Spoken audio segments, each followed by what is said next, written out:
Hello, everyone. I'm Paris Fox, and I'd like to welcome you to 12 O'Clock High, a podcast on business leadership with Tom Fox, hosted by Richard Lummis. This is Tom Fox. Richard Lummis is on assignment this week, so I am visiting with Amii Bernard-Bahn, a well-known compliance and leadership expert, to take a look at 5 of the top leadership failures and scandals from 2019. In this series, we look at leadership failures at Boeing, Goldman Sachs, Ericsson, Wells Fargo, and today we begin with Boeing. The series is a lot of fun and very topical, and I know you will enjoy it. This special series on 12 O'Clock High is a production of the Compliance Podcast Network. Thanks so much for listening. Hello, everyone. This is Tom Fox, back again with Amii Bernard-Bahn for another episode in our exploration of corporate failures and leadership failures from 2019. Today, we are going to take up Goldman Sachs and 1MDB. Amii, first of all, welcome back. Thank you, Tom. Happy to be back. Amii, this is one of the, if not the largest, one of the largest geopolitical scandals of the decade. It has resonated literally across the globe, from Malaysia to the United States to the Middle East to China and every point in between. It has touched probably all parts of American business, American culture, as well as the same across the globe. The 1MDB part has been written about and talked about in the failures in that. But this year, really the focus was on and has been on Goldman Sachs. Where would be a good place to start? Great question. This one does cover the world, and it goes back so far. 2012, 2013 is when a lot of the activity really started. I guess we could start with, a couple of key factors. How about $6.5 billion, Tom, in terms of the level of controls that were circumvented? This was a fund that was, raised by Goldman Sachs, widespread corruption throughout the culture at Goldman Sachs in terms of the level of controls, and really down in the weeds controls that were circumvented. And I think what is exceptional about this as well, just from an ethics standpoint, is this involved an entire country's wealth. Malaysia was on the line here, and it's a country that struggled to have a modern economy and to do well. And so that is astounding to me, that people would take advantage of that. It's very, very morally corrupt.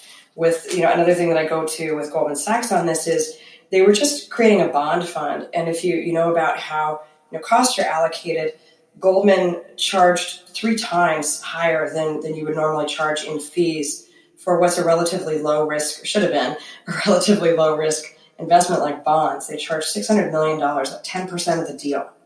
And so right up front, I know Goldman Sachs has tried to characterize this as kind of a rogue situation where they just allowed too much autonomy to one of their business units, in Southeast Asia, and the chairman there has certainly taken the fall there.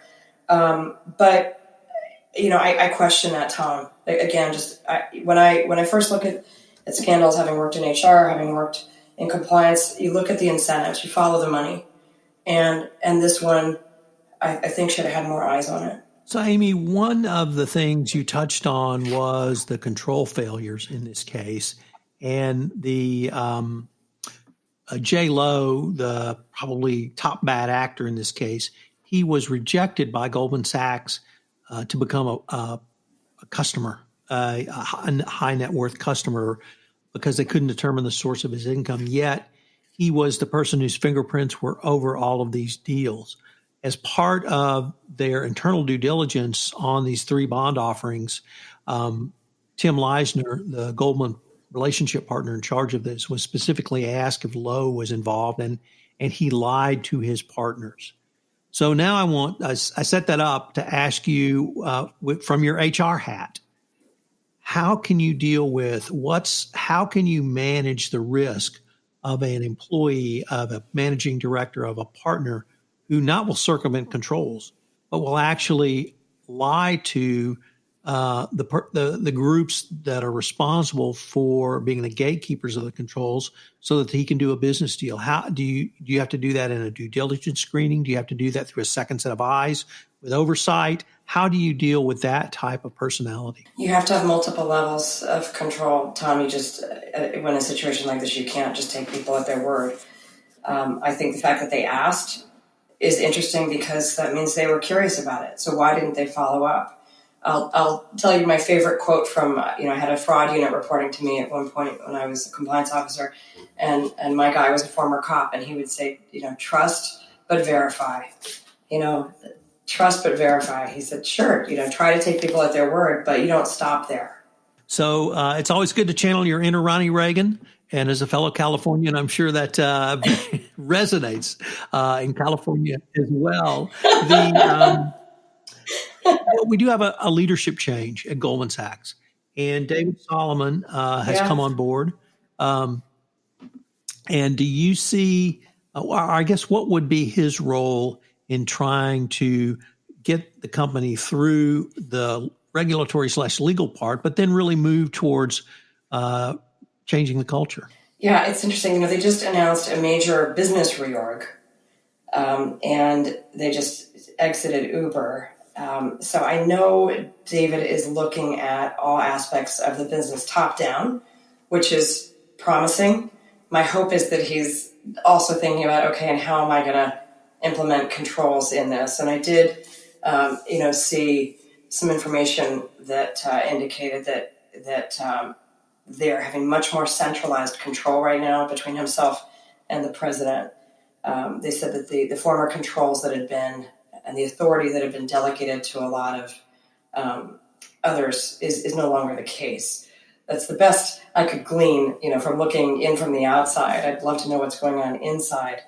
But my hope is that announcement indicates a whole top-down shift in business focus, including compliance and including greater scrutiny. I have to imagine it is. I mean, this has been a headache for them, right?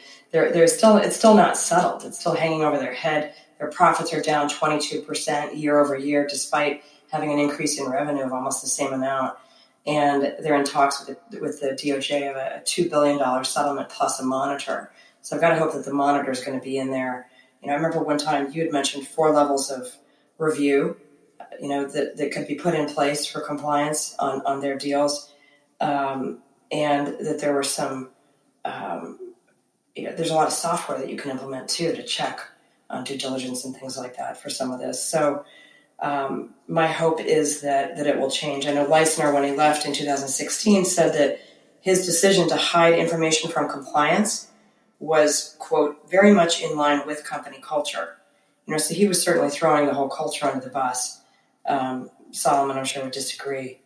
But they've got to do something. And then they're still charged in Malaysia. They've got 17 current and former employees of Goldman Sachs, several pretty high profile. One guy is the current president of Alibaba, and then several people in their London office. And Malaysia is still seeking $7.5 billion from them. So they've still got that hanging over their heads. And this guy J-Lo is still a fugitive. They think he's hiding out in China, but he's issuing, statements claiming poor me. So that's kind of interesting to see as well. So, yeah, my hope is that he turns it around. That's for sure. You mentioned one thing that we have not seen directly in the other scandals that we've discussed, which is the loss of shareholder value or loss of value to the firm.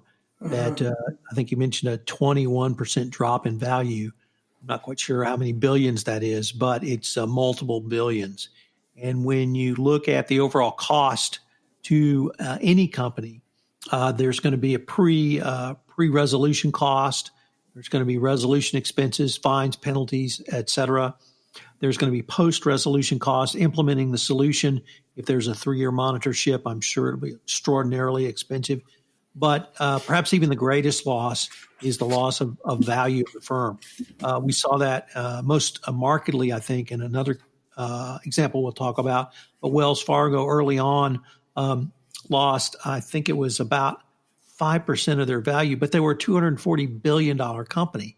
So you may say, well, 5%, so what? Well, 5% of $240 billion is a lot of money. And Goldman Sachs is not valued at that level, but they're highly valued. And then the other kind of more larger reputational question for me is, would customers now trust them or not trust them?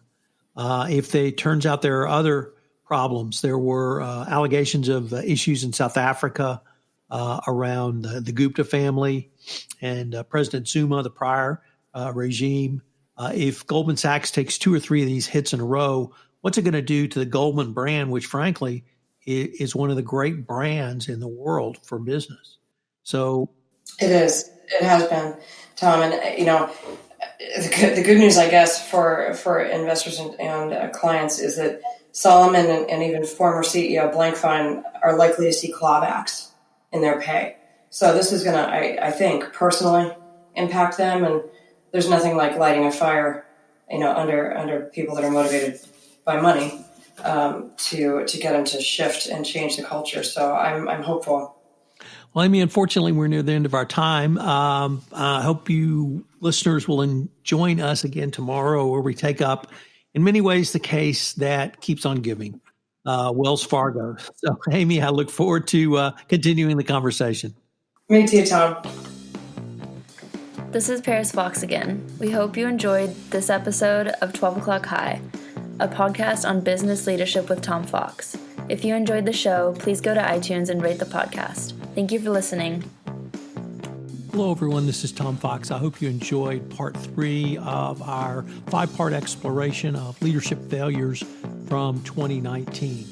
Tomorrow, please join us again as we take up failures or continuing failures from Wells Fargo.